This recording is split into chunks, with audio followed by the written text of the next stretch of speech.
Alright, so immediately coming into the sealed grounds, the game is going to give you this prompt for pulling out the sailcloth with ZR. Whenever the game gives you this prompt in a cutscene, don't listen to it.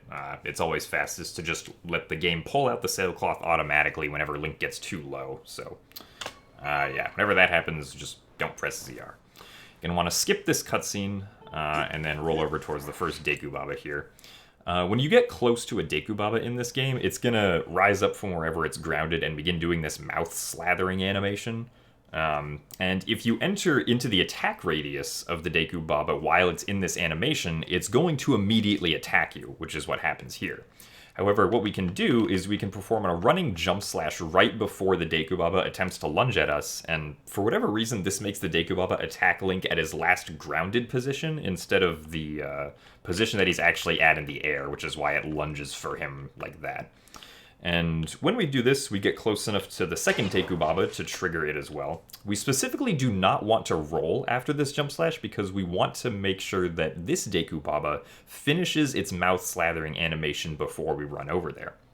And because its animation is finished before we get into its attack radius, it's not going to immediately attack us when we run past it, and we don't have to worry about it.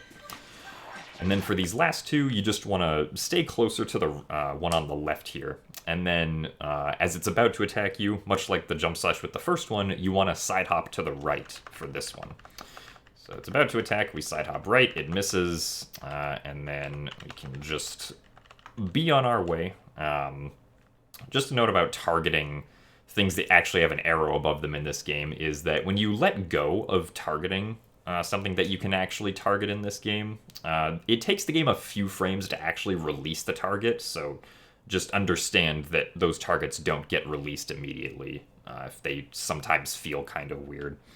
And then we're going to run over here to the ground, or to the lower part over here. You don't want to refill too much stamina, just enough so that you can run over here and jump slash over to the left, just like this.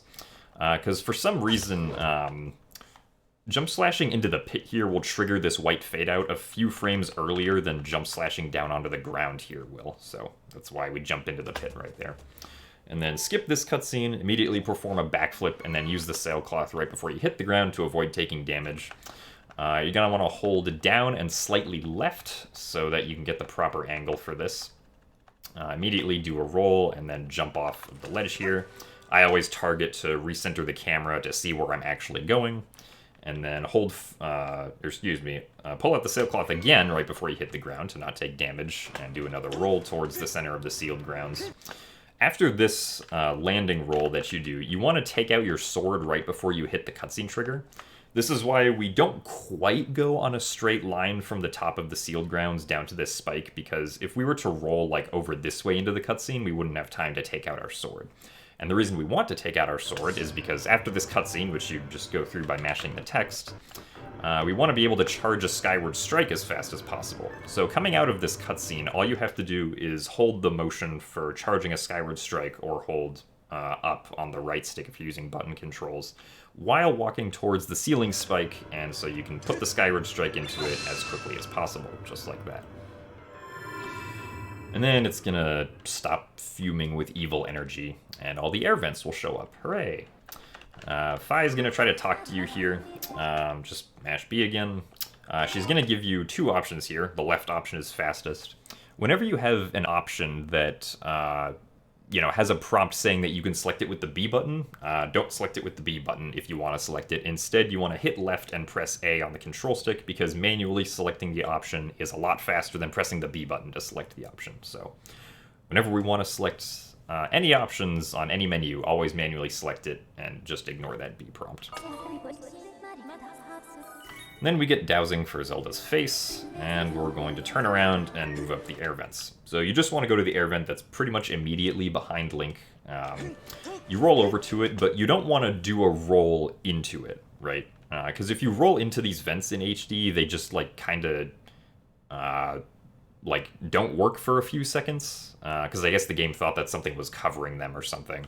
But yeah, so just don't roll into these. Either just sprint into them or jump slash into them for extra swag points if you want, because sprinting into them and jump slashing are pretty much the exact same speed, so have fun.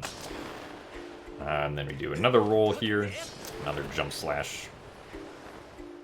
And choose the vent over here to the left of the last one that we came up on. And then right before we enter the sealed temple here, the cutscene that we roll into has a cutscene trigger that kind of follows the line here between the stone and the grass. So the closest point to trigger the cutscene is right here on the right side. You don't really want to travel on a line directly to the door, because once the cutscene is over, you can get to the door quickly before the timer of not being able to interact with things after a cutscene runs out. So you're not actually losing any time by not running in a straight line over here, because ideally you want to just start the previous cutscene as fast as possible to save those few frames. And then you open up the big doors into the sealed temple.